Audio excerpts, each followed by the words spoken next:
Evening guys, hope everyone's doing well. So today we have a new tobacco for me, or kind of new. As you can see in front of me, I have 2 tins of Davidoff Flake Medallions. This is the tobacco I was very fortunate enough to get my hands on. It's pretty much sold out everywhere. But I was able to get hands on 2 tins. It's a tobacco I believe I have tried once before. I believe a couple of years ago I did have a sample of it. But again, that's something I've not had for a long time.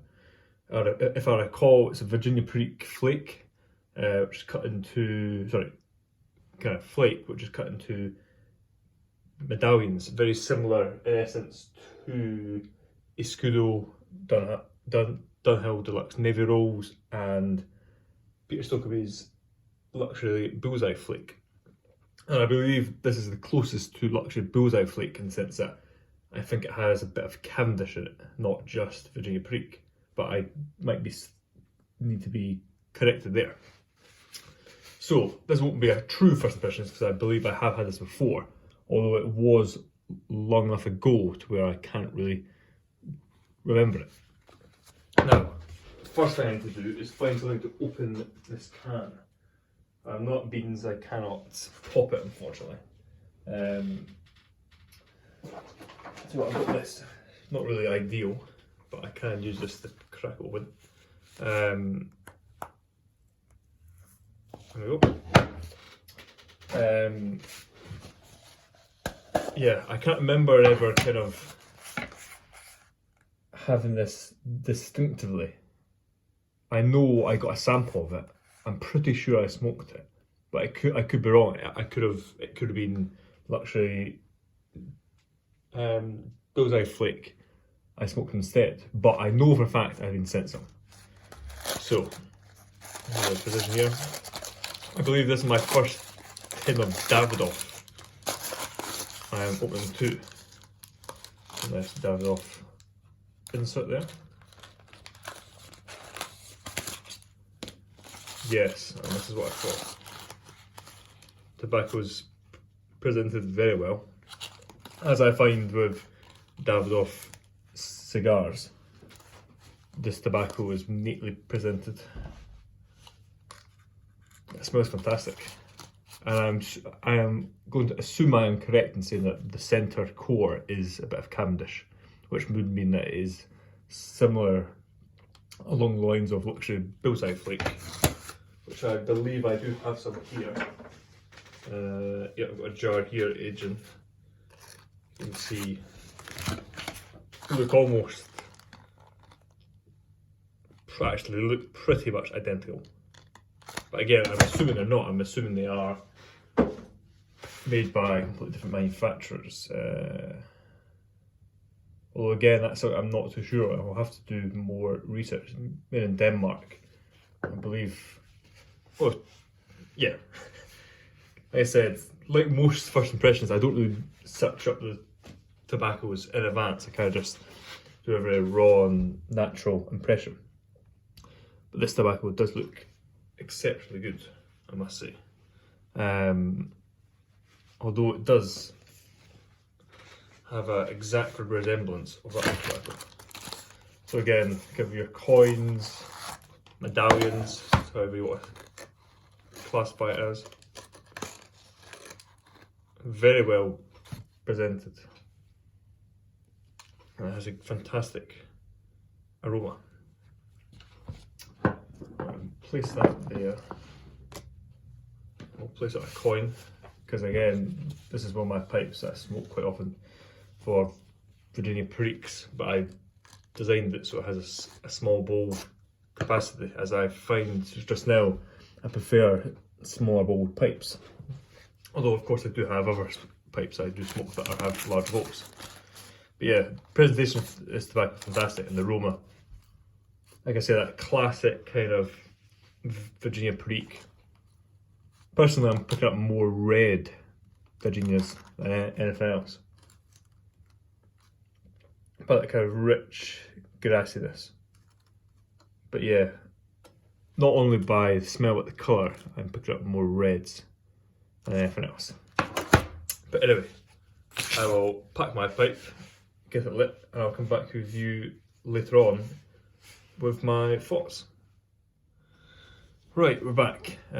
Might be a slightly different camera angle. I can't remember how I had the tripod set up exactly, but anyway, fantastic tobacco. Really happy with it. I don't recall, like I said, I don't recall this exact profile when I did taste it, but I know I did have this tobacco before.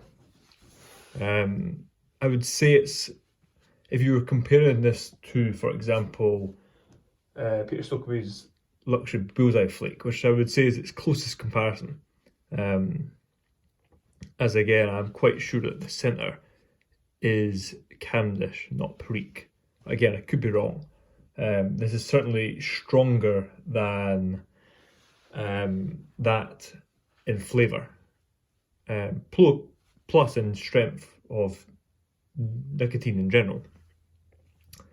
But I would say this is under par compared to the Scudo, which again is a tobacco I've only discovered quite recently, but it's quickly becoming a firm favourite. I've smoked through most of that tin actually, which is unfortunate because it's extremely hard to get your hands on just now.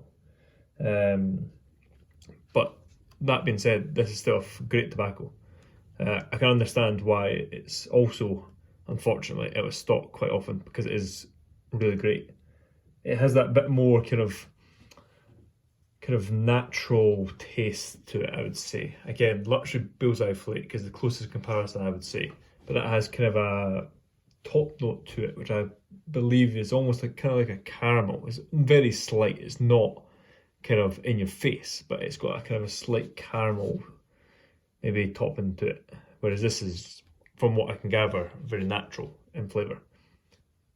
And I can also say that the Virginias in this, I would say, are of higher quality, similar quality to a Scudo, which again is what I look for in tobaccos now. I'm not interested in anything that's really of a lower quality, partly because unlike certain industries and hobbies we have, where sometimes the price can dictate the quality, when you're talking about tobacco, especially here in the UK, you pay the same price for everything and everything.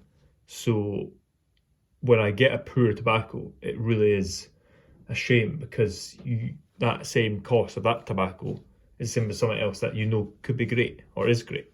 So I only hunt out the best quality I can find, and to me this is up there for quality, which is good, because Davidoff Flake Medallions are on the more expensive side when it comes to tins of tobacco, as this is a blend that isn't available via bulk, only by the tin. But yeah, very happy, very impressed with it. Good first impressions, I would say. Is it a Scudo? No. Is it a close second for me? Will it satisfy that kind of area? Yeah, it is nice. Is it something I would buy again? Yes, I would buy again. I would look to sell this. Again, I'm someone that doesn't need to smoke a tin to see if I enjoy that blend. I'm a one bowl kind of person. It might improve with age, and I might over time enjoy it more and more, or over time I might enjoy it slightly less. But I'm someone from the start, whether I know I like a tobacco or I don't, which in some ways is good. Again, it's one of those areas where people just have their own preferences and different tastes and flavours, and they work differently. So for some people, they need to smoke a whole tin to actually establish whether they really like a blend or not. Whereas for me, I know if I'm going to like or dislike a blend within the first bowl. Whereas it does take a couple of bowls to know, am I going to love this blend? Is this blend going to be up there for me? so far from this first bowl, it is a great blend. It is a blend I would buy again. Is it a fantastic blend for me? No, it's not up there yet. But again, it's early days. I've only had one bowl. This is a fresh tin, just opened. I can imagine with a couple of weeks of age in a tin, let it air, let it open up. This could be a fantastic tobacco. But yeah, with that being said, hope everyone takes care. Hope you guys have a great rest of the week. Cheers.